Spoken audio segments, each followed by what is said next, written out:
In the months after Ma'am left Liberia for New York, we talked to her every Sunday. She sounded the same to me then, though once or twice her voice disappeared while she spoke. I inhaled the heavy silence, hoping that some of her would seep through the phone so that I could lay my head against it. "I will soon be back, yeah?" she would say. After moving into the house with palm trees, I found that her smell had moved with us, followed me as I, on so many Saturday afternoons, had trailed her around the apartment in her red high heels that dragged underneath my feet. In her closet, in her room, in the kitchen, even Corcor smelled like her, the calming blend of seasoned greens and rosewater. Every day our driver, a short, chubby man with a blunt line of gray hair an inch above each ear, picked us up from school. Torma met him at the end of the road to walk us home. From the main road, we could see our house dancing in the heated rays of the sun, a drawing that grew bigger and more real with each step. We would stumble out of the car in uniform plaid skirts and small pink backpacks. Torma waved at our driver as his tires blew a whirl of dust into the air when he drove away. "Come," Torma said, turning around to us. "Surprise for you all inside." Upon hearing the word, we sprinted down the dusty road.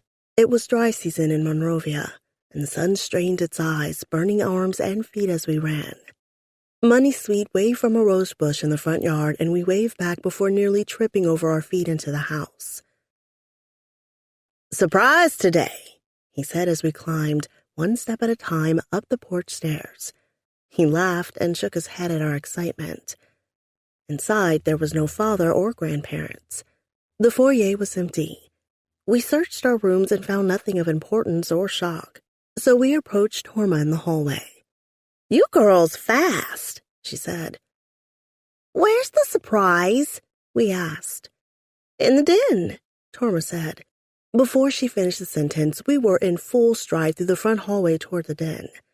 In the den, near my mother's scented couch, there was a large brown envelope with black writing and stickers on it.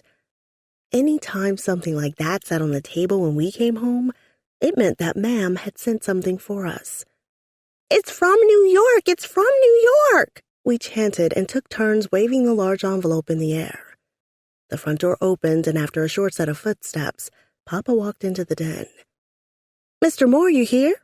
Torma asked, quickly standing. He motioned for her to sit down and allowed us to jump around the room before throwing our arms around his neck. "I got in early. It came in or so?" Papa asked. Torma nodded. She walked out of the den and returned with a pair of scissors. She cut the tape on the envelope and opened it. I reached inside. "What is this?" I asked disappointedly. 2 small boxes that looked like video cases lay inside the box with a letter. "Movies," Papa said as Kay pinched his cheeks, already distracted by his presence from the mysterious box that she was shouting over only a few seconds earlier. "Mama Lawa?" Kay asked in his lap. "No, not that movie," he said. The Malawala Balawala country dancers were Kay's favorite. The people on the 2 boxes I held looked different. On one box, there was a girl with white skin and a blue dress, a little dog, and 3 geodevils that were connected at their hips. The other was a woman with white skin and white hair, and her hands stretched out in grass. I was confused. "Read it," Papa said.